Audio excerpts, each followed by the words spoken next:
बस ये हमारा चार्ज कंजर्वेशन खत्म हो गया। अभी अब हमारा कैपेसिटर खत्म हो गया। अब मैं कैपेसिटर इंडक्टर एक साथ पढ़ाऊंगा, लेकिन इंडक्टर भी पहले कंप्लीट करने के बाद। लिख लो यहाँ तक। हो गया sir.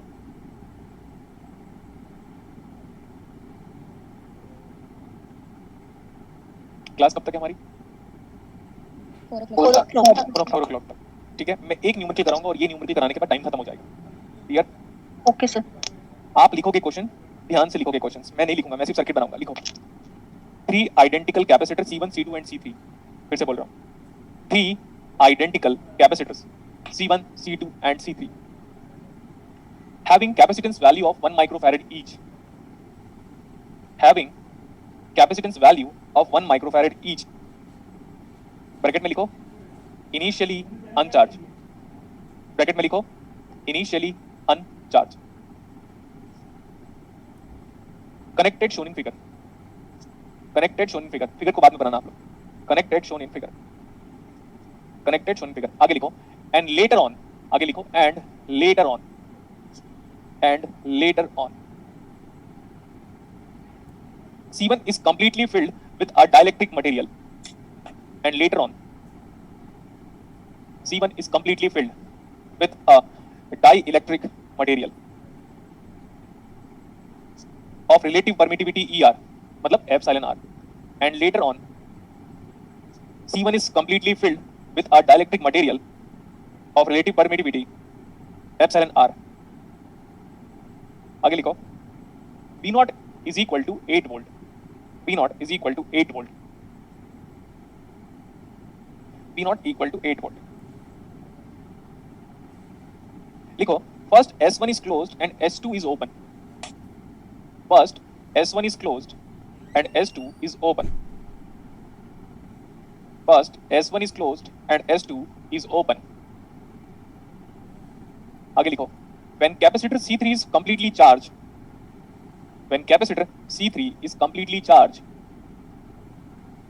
when capacitor C3 is completely charged या fully charged, कॉमा के बाद लिखो S1 open and S2 closed, S1 open and S2 closed।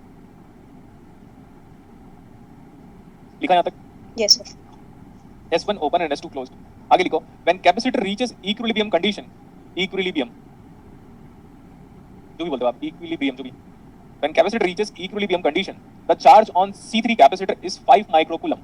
फिर से रिपीट कर रहा हूं, when capacitor reaches equilibrium then the charge on C3 capacitor is 5 microcoulomb। the value of epsilon R, the value of epsilon R। Equilibrium condition के बाद का repeat कर। हो गया बस, नो रिपीटेशन। लिख लिया क्वेश्चन? यस सर लिख लिया। यार एक एक सेंटेंस को 2-2 3-3 बार बोला हूं, क्या करते रहते हो आप लोग? मैं बता देता हूं क्या बोल रहा है क्वेश्चन। ये एक इनिशियल सेटअप है, तीनों के तीनों कैपेसिटेंस की वैल्यू कितनी है? 1 माइक्रोफैरड। S1 और हाँ ये बोलता है कि बीच में आके हम C1 कैपेसिटर में क्या करते हैं, एक डाइलेक्ट्रिक मीडियम इंसर्ट करते हैं। क्लियर इतना? Yes sir. चाहो तो आप फटाफट क्वेश्चन को नोट कर लो, लेकिन बीच में आके कोई बंदा C1 कैपेसिटर में एक डाइलेक्ट्रिक मीडियम ऐड करता है। तो अगर डाइलेक्ट्रिक मीडियम ऐड करोगे तो C1 कैपेसिटर की वैल्यू बदलेगी कि सेम होगी? बदलेगी। तो C1 कैपेसिटर का वैल्यू नहीं पूछा हुआ है, वो बोला है कि जो डाइलेक्ट्रिक मीडियम ऐड किया जा रहा है उसको बताओ। नेक्स्ट स्विच S1 के बारे में क्या बोलता है वो? पहले स्विच S1 क्लोज्ड था और S2 ओपन था। ठीक है, यहां तक पहले नोट कर लो आप, जल्दी नोट करो बेटा।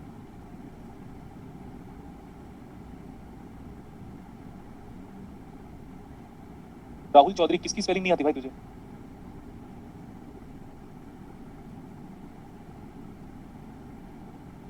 Then the value of epsilon R, देखो मैं बता देता हूँ, एक बार रिपीट कर देता हूँ फिर।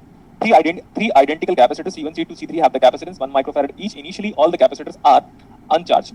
Then C1 is filled completely with a dielectric medium of epsilon R.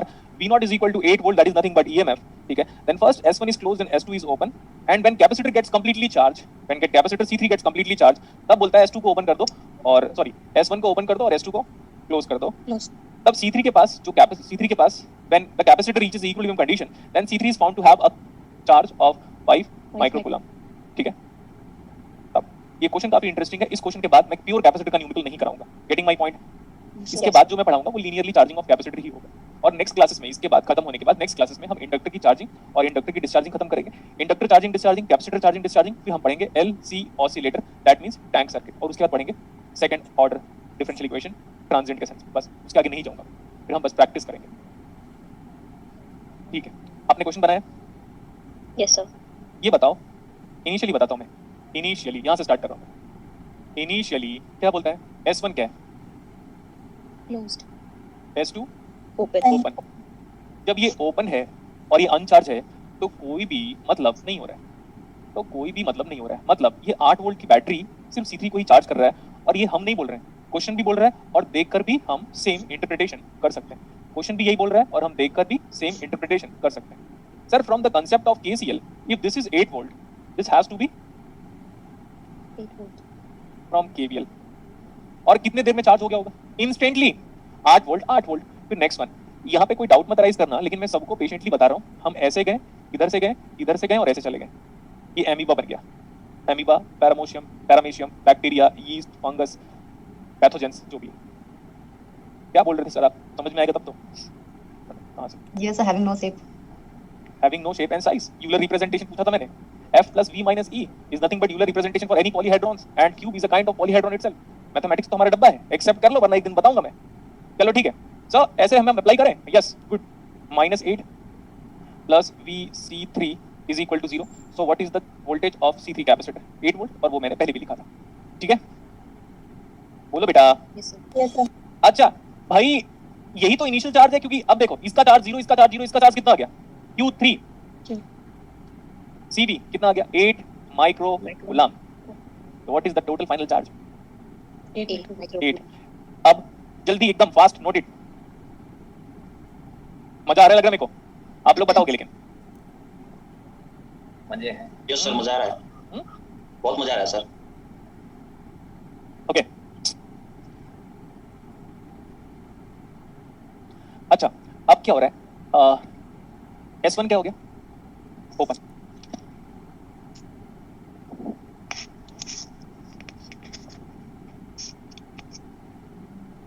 और S2 क्या हो जा रहा है बेटा? क्लोज्ड। क्लोज्ड। देखो अभी ये ऐसा है, ऐसे क्लोज कर लूं इसको ऐसे, और इधर का तो ओपन हो गया। ठीक है,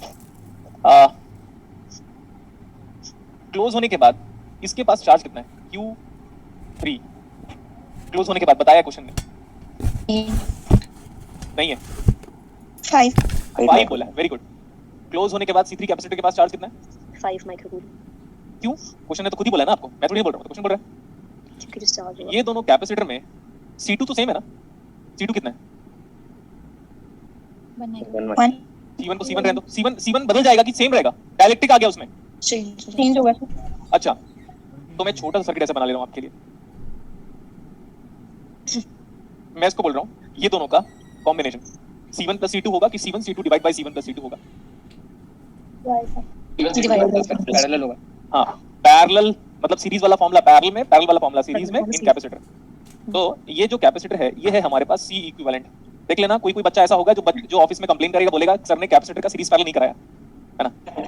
अरे भाई, बनते हैं ना इतने सारे, सब लोग हैं क्लासेस में, हर तरीके के बच्चे बोलेंगे अभी सर सीरीज पैरेलल तो कराया नहीं कैपेसिटर का आपने। हाँ तो नहीं कराऊंगा। क्या कर लेगा? नहीं कराऊंगा, जा, कुछ नहीं कर सकता तू भाई। वो तो 12th क्लास का बेसिक सबको आना चाहिए। ये हमारे पास C3 है। ये C3 कितनी की वैल्यू थी? 5 माइक्रो। 1 माइक्रो फैरेड था, लेकिन बेटा इसका चार्ज कितना था? 5 माइक्रो। और टोटल चार्ज कितना था? याद करो। 8 माइक्रो। 8 तो total charge will be same. तो अगर इसके पास 5 है तो उसके पास कितना होगा? 3 सर। 3 micro coulomb. इसमें डाउट नहीं होना चाहिए, अभी पढ़ाया था मैं। फेराडे लिखा है कूलम में। हां ओके, और कुछ गलतियां हैं तो बताइए। ठीक है, हो गया। लेकिन इसका वोल्टेज कितना आ रहा है? एक काम करता हूं, ये तो मैं ऐसे करता हूं सर, दोनों का वोल्टेज सेम होगा। ये है प्लस माइनस, ये कैपेसिटर का वैल्यू C इक्विवेलेंट है, ये प्लस ये माइनस, दोनों का वोल्टेज क्या होगा? सेम। यस अरे अभी तो बताया था VC1 = VC2। Yes sir. इसका वोल्टेज कितना है? ये वाले का, इसका चार्ज जानते हैं हम, देखो 5, और इसका C भी जानते हैं। तो V = Q/C कितना आया? 5 5 वोल्ट। अगर ये 5 वोल्ट है तो केवल के हिसाब से ये भी क्या होगा? 5 वोल्ट सर। तो मैं इसको लिख रहा हूं ऐसे, देखो वोल्टेज ऑफ C इक्विवेलेंट कितना है? 5 वोल्ट। किसी को सबको समझ में आया होगा definitely. Yes sir. Yes sir. अब डेरिवेशन देख लेना, फिर इसको देख लेना, डेरिवेशन में भी न्यूमेरिकल था, यहाँ पे भी न्यूमेरिकल है, ठीक है। हाँ नोट करो यहाँ तक।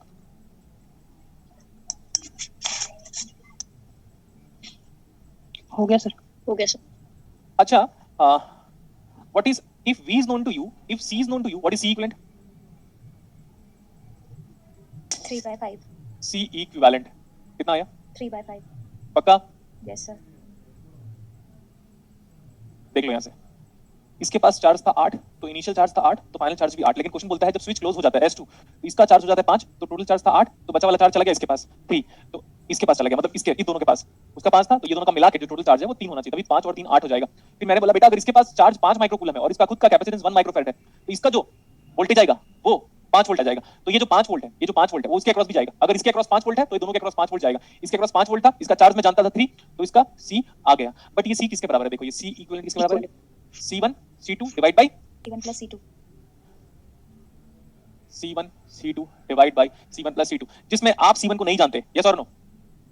Yes sir. क्यों नहीं जानते? क्वेश्चन में तो तीनों का तीनों को तो वैल्यू सेम दिखा था, लेकिन C1 में Dielectric डाइलेक्ट्रिक मीडियम चला गया है, तो C1 बदल चुका है, बट C2 कितना है? 1 कौन सा स्टूडेंट मेरे को C1 निकाल के बताएगा?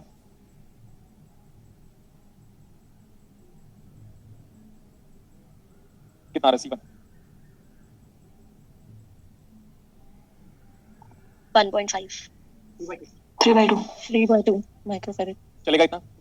Yes sir. अच्छा ये बताओ, क्वेश्चन में इनिशियल जब हम क्वेश्चन को शुरुआती दौर में पढ़ रहे थे, तो C1 का इनिशियल वैल्यू कितना था? 1 माइक्रोफैरड इनिशियली फैरड, तो ये था A epsilon not by D, बोलो यस और नो? सर हाँ बचपन की चीजें हैं। Yes sir. तो ये मैं ना C is equal to A epsilon by D derive कर सकता हूँ, आप भी डिराइव कर सकते हो, लेकिन ये सोच लो डेरिवेशन करना है कि एग्जांपल पढ़ना है? डेरिवेशन वहां पे कराया जाएगा जहां पे जरूरत पड़ेगी। तो सर जब C1 इनिशियली ना, तो इसकी वैल्यू मैं जानता हूँ, ये है 1 माइक्रो फैरड, लेकिन सर C फाइनली ये आ चुका है, C1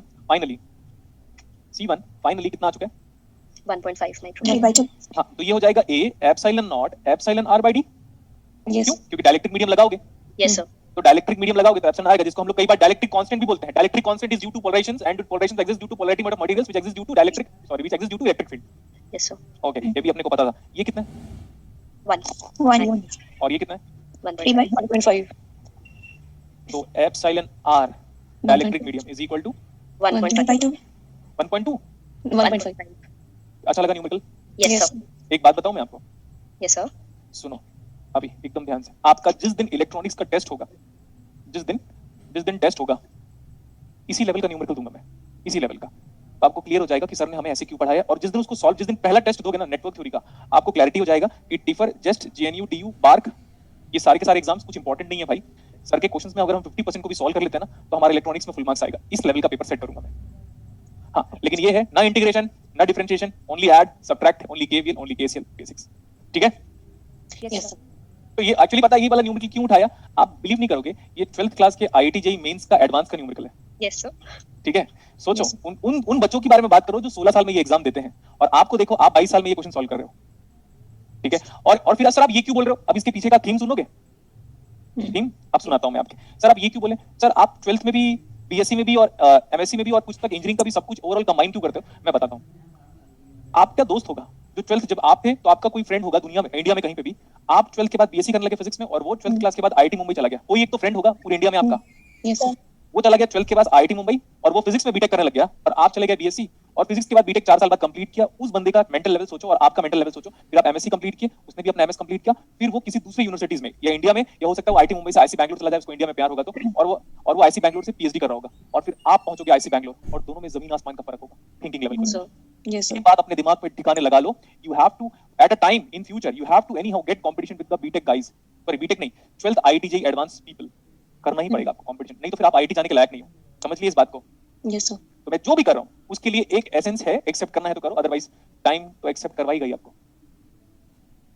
चलो ठीक है, अभी आज एक छोटा सा टॉपिक और पढ़ लेते हैं हम, ये वाला टॉपिक पढ़ते हैं हम, वोल्टेज डिवीजन रूल, और नेक्स्ट क्लास में हम पढ़ेंगे करंट डिवीजन, हो सकता है आज ही हो जाए, देखते हैं हम।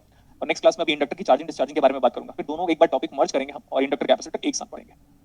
देखो first one, this is valid for, कहां पे अप्लाई करोगे जब सर्किट क्या होगा? सीरीज। कहां पे अप्लाई करोगे? सीरीज सर्किट में। सीरीज सर्किट में। हर क्लासेस में इंटरेस्ट बनाने की रिस्पांसिबिलिटी मेरी, बट पेशेंस रखने की रिस्पांसिबिलिटी आपकी। सर सबसे पहले मैं रेजिस्टेंस को लेकर बताता हूं। हमारे पास ऐसे मान लो यहां पे मेरे पास सारे रेजिस्टेंस देखकर बताओ हाउ दे आर कनेक्टेड बेटा। सीरीज एस का मतलब source voltage source voltage by default. So आप कुछ भी करो, I don't care, but I you have to accept the fact that the current in all the element is in the same direction and once current flowing in all the elements are same, it is having series connection। तो लिखो for series connection current is same। Shortcut में लिखो for series connection current is same। for series connection current is same। आपको पता है बहुत सारे tough numerical देख के लोगों की हालत खराब हो जाती है। वैसे ही स्टूडेंट लोग निकल लिए भाई, चल बहुत टफ हो रहा है ना। अभी तक डायोड नहीं शुरू है, अभी तक बीजेटी नहीं शुरू है, अभी तक सर ने ओपैम्प नहीं शुरू किया। 20 घंटे के बाद डायोड शुरू होगा। समझ में आया?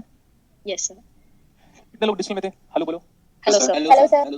Hello sir. Hello sir. चुप तू चुप रे, चुप। Hello sir. हेलो मजे ले रहे हैं आपसे सर बच्चे। अरे तो वो जरा तबक हारमोनियम पर बजा रहा है। अरे आप म्यूट हारमोनियम बजा रहा है। पप्पू रहेंगे सर। अब उनसे हाँ अब वेट, क्यों पढ़ाया था एंड गेट, क्यों पढ़ाया था नॉर गेट, क्यों पढ़ाया था एक्सओआर गेट? फ्लिप फ्लॉप को पढ़ाने के लिए। Flip flop, counter, asynchronous counter, clock signal, up counter, down counter, glitches क्या होता है, स्टैटिक जीरो है क्या, हैजार्ड क्या होता है, तो उनसे पूछो। तो ये जितना पढ़ा रहा हूं ना, जितना ये स्ट्रांग होगा, ओपैम्प मजेदार, बीजेटी मजेदार, फेट मजेदार, डायोड मजेदार और जेना डायोड मजेदार, और यही आपका आएगा एग्जाम पे। एक्सेप्ट? Yes sir. ठीक है। तो अब ये मत सोचना कि सर मैं कहीं और तो पढ़ रहा था, उसने तो पहली क्लास में डायोड शुरू कर दिया था। सर आप कब शुरू करोगे? किसी और से कंपैरिजन मत करना, क्योंकि जिससे आप कंपैरिजन करोगे वो finally at the instant, at the day of the day आपको लगेगा यार ये तो गुलशन सर के सामने कुछ भी नहीं है, चाहे एज मैटर नहीं करती। यस। तो प्लीज किसी और को मेरे से कंपेयर करके मेरी बेइज्जती मत करना। उसकी तो इज्जत बढ़ जाएगी लेकिन मेरी इज्जत खत्म हो जाएगी। कैसा रहा मेरा डायलॉग बताओ? क्लासिक है ना ऐसे? ये तो डैपर हो गया। अरे ठीक है, ओके। सो सर सीरीज में तभी होगा जब हमारे पास करंट सेम होंगे। आपने सर इतने गुड वे में बताया था कि करंट के डायरेक्शन पे प्लस माइनस, तो इसका नाम है R1, तो ये हो गया VR1। ये प्लस माइनस, इसका नाम है VR2। इसका नाम है प्लस माइनस, इसका नाम है VR3। इसका नाम है प्लस माइनस करंट के डायरेक्शन पे, और ये है VR4। आगे देखो सर, अगर हम VR3 निकालेंगे, इसका डेरिवेशन की नीड नहीं है सच, तो हो जाएगा मेन वोल्टेज हमारा VS है, किसके अक्रॉस निकाल रहे हो वो R3 है, डिवाइड बाय सारे रेजिस्टेंस का sum. Do remember we are going to apply voltage division rule in FET, in opamp, in diode, everywhere. Next और देखो सर, अगर आप करंट ये निकाल रहे हो तो ये करंट आप डायरेक्टली लिख सकते हो क्या? मैं डायरेक्टली लिख सकता हूं। एक ही वोल्टेज है, divide by R1 plus R2 plus R3 plus R4। So what is V3? V3 equal to जो करंट था सर वो इनटू R3। तो ये जो I है ना, इसको उठा के यहाँ पे रख लोगे ना, फॉर्मूला डिराइव हो जाएगा। तो सेम केस में मैं ऐसे कर रहा हूँ सर, अगर मेरा फ्रेंड है उसको VR2 कैलकुलेट अगर करना है तो VS इनटू R2 जिसके अक्रॉस निकालते हो मल्टीप्लाई करो डिवाइड बाय सारा रेजिस्टेंस इन सीरीज एडिशन। अगर मेरे को चाहिए VR1 तो मैं लिखूंगा VS into R1 divide by सारा रेजिस्टेंस का sum. Clear? Yes sir. Voltage division rule apply कर रहे हो सर, तो इसमें पूछने वाली बात नहीं है कि आंसर किस में आएगा। वोल्टेज में बहुत लोग सोच रहे होंगे मल्टीप्लाई बाय R तो वोल्टेज इनटू ओम हो गया ना, कैंसिल हो गया। हाँ तो वो सबके बस की बात नहीं ना बेटा। आप तो जानते हो ना, बहुत सारे इंटेलिजेंट लोगों को पढ़ा रहा हूं मैं। Einstein Newton. हाँ वो उनकी बेइज्जती नहीं थी, मैं बता दे रहा हूँ। वो आपकी बेइज्जती थी कि आपको उनसे कंपेयर किया जा रहा है। तो थोड़ी देर पहले स्टेटमेंट जो बोला था वो याद करो कि किसी फैकल्टी को मेरे से कंपेयर करोगे इलेक्ट्रॉनिक्स वाला, तो उसका रेपुटेशन बढ़ेगा लेकिन मेरा कम हो जाएगा। सेम, उसका जस्ट ऑपोजिट करो। आपको मैं आइंस्टाइन न्यूटन से कंपेयर कर रहा हूँ, तो बेइज्जती फाइनली किसकी है? तुम्हारी, क्योंकि तुम तो लायक ही नहीं हो यार। और पता है लोग उसको भी नेगेटिव में चले जाते हैं। जितने लोग नेगेटिव सोचते हैं, भाई मेरे को पता है कि तू कुछ नहीं कर पाएगा, क्योंकि जो इंसान बहुत, देखो वर्ल्ड में इतना कंपटीशन बढ़ रहा है, देखो व्हाट्सएप की हालत देख लो।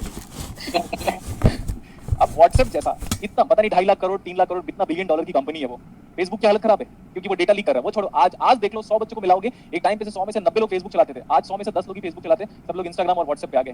जब व्हाट्सएप की हालत खराब है तो आपको देखो कितना स्ट्रगल करना पड़ेगा अपनी लाइफ में, और तभी लोग मुझे कॉम्प्लीमेंट देते हैं। व्हाट्सएप से फास्ट अपडेट तो आपका प्रोसेसर है सर सब्जेक्ट का, गुड। तो ये हो गया। अभी इसमें न्यूमेरिकल कराने की नीड नहीं है, मैं बोलता हूँ ऐसे करते हैं हम। लिखो फाइंड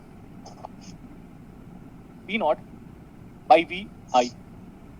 क्वेश्चन है आपके पास, find V0 by VI। Let's start with the very basic question. हमें फाइंड आउट करना है V0 by VI, और आपको पता भी नहीं चलेगा कि सर ने पढ़ा क्या डाला, अपने को तो पता भी नहीं चला करके। Voltage division rule is only valid for series connection, and for series connection current always remains same. And why current is same in all the element? Because of KCL. क्योंकि KCL ये बोलता है कि जो भी करंट जाएगा किसी circuit में, जैसे ऐसे कोई करंट जा रहा है तो वही C से जाएगा, वही वापस आएगा। नेक्स्ट वन, हमेशा याद रखो बेटा, एक पॉइंट को हमेशा याद रखना कि जब भी मैं ओपन सर्किट बनाऊंगा, ओपन सर्किट का मतलब इन्फिनिटी रेजिस्टेंस, तो इस particular section of the line पे करंट 0 होगा। Yes. Open circuit current 0। जितना वोल्टेज आप मेजर करते हो आइडियल वर्ल्ड में, सबका सब ओपन सर्किट वोल्टेज होता है। अब हमने बोला V0/Vi निकालो सबको, और बताना नहीं है, अपनी कॉपी में लिखना है।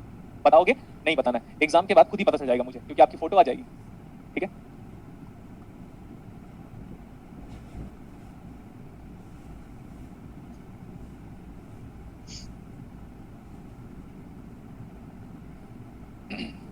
ये देखो मैं अप्लाई कर रहा हूँ वोल्टेज डिवीजन रूल, मैं अप्लाई कर रहा हूँ voltage division rule. Sir V0 को निकालना है, ये रेजिस्टेंस है, इस कैपेसिटर को रेजिस्टेंस कैसे बनाते हो? 1/CS। तो V0 of S is equal to, main voltage हमारा है VI, लेकिन उसको लिखो लैप्लास ट्रांसफॉर्म में कैपेसिटर के अक्रॉस कैपेसिटर को रेजिस्टेंस बनाया डिवाइड बाय R + 1/CS। ये था हमारा आंसर।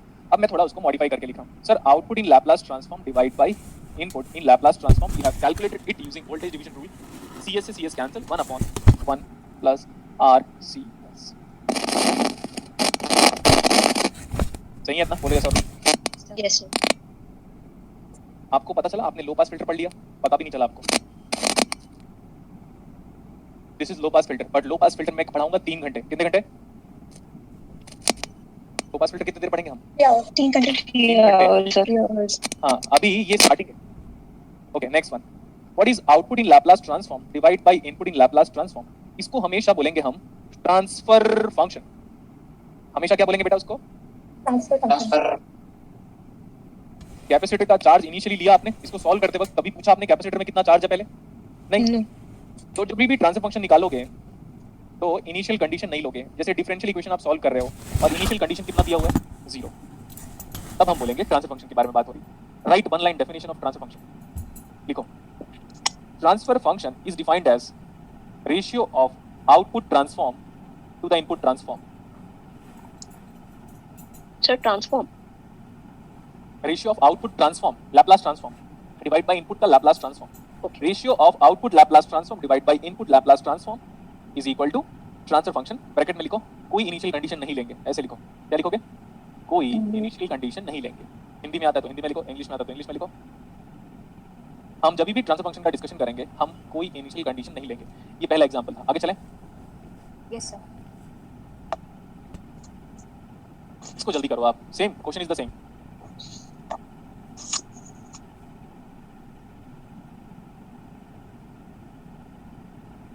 वो लो पास फिल्टर है, लेकिन अभी पूछने की नीड नहीं है, हम आपको टाइम के रहते रहते बता देंगे।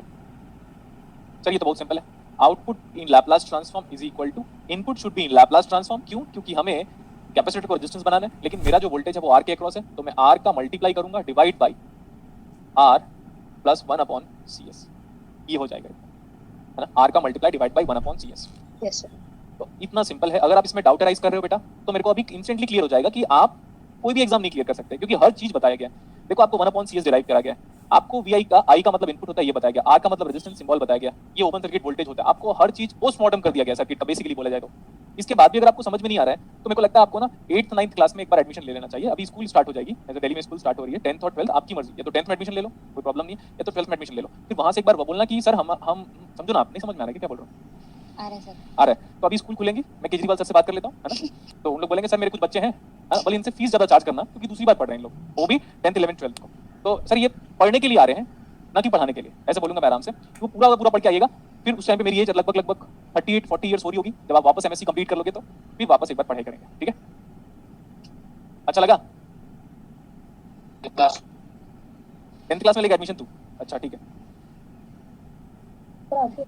सर ऊपर भी CS है। Yes, आ जाएगा sir. हाँ, अभी लिखा कहाँ है? आपको क्या दिख रहा है? मेरे को तो वही दिख रहा है। आपको क्या दिख रहा है बताओ? दिख गया ना? तो धीरज रखो, धीरज। हम आपके विवेक की बड़ी प्रशंसा करते हैं, ऐसा मैं बोलूंगा नहीं आपको, क्योंकि आपके पास विवेक नहीं है। नहीं, सर ये विवेक कौन है? धीरज का भाई। नहीं। हम आपके विवेक की बड़ी प्रशंसा करते हैं। तो आई का प्रशंसा करो, तुम लोग कहते हैं तो विवेक ही नहीं है। वही तो। ओके ओके ओके, ये है हमारे पास HPF। And what is the full form of HPF? High pass filter. बहुत सारे लोग सोचेंगे सर फिल्टर पढ़ाओगे क्या? अरे तू वेट तो कर यार, टाइम के साथ पढ़ाया जाएगा तुझे। तो अभी क्या है ये हाई पास फिल्टर, क्या है बेटा ये हाई पास फिल्टर। अभी बहुत लोग इंस्टेंटली सोचने लग जाते हैं बस खत्म हो गई है, खत्म नहीं हुआ है। ये डिनोमिनेटर को इक्वेटेड टू 0 कभी भी EQUAT, हाँ इक्वेटेड टू डिनोमिनेटर को। अभी याद रख लेना मेरा नॉलेज अपार है ना, सिर्फ आप गेन करना चाहते हो उस पर डिपेंडेंट है। सर अगर आप डिनोमिनेटर को 0 के बराबर पुट कर लेते हो तो आज के बाद से इसका एक नाम दिया गया कैरेक्टरिस्टिक इक्वेशन। क्या नाम है इसका? Characteristic equation. कभी मत सोचना कि गुलशन सर का नॉलेज यहीं पे आके खत्म हो गया, बस ये वोल्टेज डिवीजन रूल के आगे नहीं जाता। जहाँ पे बुक का इन्फॉर्मेशन खत्म होता है वहाँ पे मेरा इन्फॉर्मेशन स्टार्ट होता है, ये आपको पता चलेगा डे बाय डे। और आपके नेट जेआरएफ में इतनी गलतियां निकालूंगा ना कि आप खुद बोलोगे सर फॉल्टी एग्जाम है क्या। हाँ इसका नाम है C. What do you mean by C? Full form लिखो, कैरेक्टरिस्टिक इक्वेशन। सर किसको बोल सकते हैं कैरेक्टरिस्टिक इक्वेशन? ट्रांसफर फंक्शन के डिनोमिनेटर को जैसे 0 पुट करोगे तो वो जो फंक्शन है वो इक्वेशन में कन्वर्ट हो जाएगा, कैरेक्टरिस्टिक इक्वेशन। नेक्स्ट एक और चीज को और करने वाली बात ये भी है, what is the maximum power of s in the denominator? 1। देखो maximum power of s in the denominator, maximum power को हम एक्सपोनेंट बोलते हैं क्या? Yes sir. गुड, पावर को हम एक्सपोनेंट बोलते हैं। तो maximum power of s in denominator is equal to order of the differential equation. Maths. Maximum power of s in the denominator is order of differential. तो मैं यहाँ पे linear differential equation बोला। Maximum power of s in the denominator of the transfer function represent order of the linear differential equation. How many storing element you are having? How many energy storing element you are having? 1. Energy absorbing. This is so number of energy storing element is also given by the power of s. Yes. Number of energy storing element is equal to maximum power of s. Number of energy storing element. Number of energy storing element. तो भी क्या बोल रहे हो? Maximum power of s। Good बेटा, एक और example फिर वोल्टेज डिवीजन रूल खत्म। सेम क्वेश्चन है, V नॉट बाई क्या निकालना है आपको? VI। और सुनो, अभी प्लीज सुनो और कुछ मत लिखो यार प्लीज। करिए, लिख रहे हो क्या? No sir. मैं जानता हूँ धोखा बहुत देते हो आप लोग, सारे स्टूडेंट लोगों ने मुझे धोखा दिया है। आईआईटी में सिलेक्शन होता है फिर हमको भूल जाते हैं उन लोग। मैं बोला ओके गुड, लेकिन तू दुनिया में कितना भी कर ले कुछ भी, नाम मेरा ही होगा। जिसका नाम है, नाम से अर्निंग डिपेंडेंट है। सलमान खान अपनी ब्रांडिंग का अलग पैसा लेगा, आमिर खान अलग लेगा, तो समझ लो आप नाम जिसका ज्यादा उसका वो भी ज्यादा है ना, समझो। नहीं सोचो तो भूलना नहीं आपने को, जिसने आपको सिखाया सब कुछ ऐसे करिएगा। तो अरे भाई आईटी में सिलेक्शन लेते हो तो कम से कम याद किया करो, बोला मैं। ऐसा देखो अभी सर ये है मेरे पास V नॉट, तो चलो मैं आपके लिए कैलकुलेट करता हूँ। क्या निकालना है अपने को? V not of s is equal to input कितना है उसका भी लैपलास ट्रांसफॉर्म, इसके अक्रॉस निकाल रहे हो R plus LS plus 1/CS। Answer आ गया? Yes sir. ठीक है, मैं बोला एक और, ऐसे बोला मैंने, यहाँ पे ले लिया। इसका नाम है, इमेजिन करो V02, ये V01 है मान लेता हूँ मैं, ये V01 है। तो what is V02 of S? Same इसके across VI of S into LS divide by R plus LS plus 1/CS। क्या चीज नहीं बदला? डिनोमिनेटर को।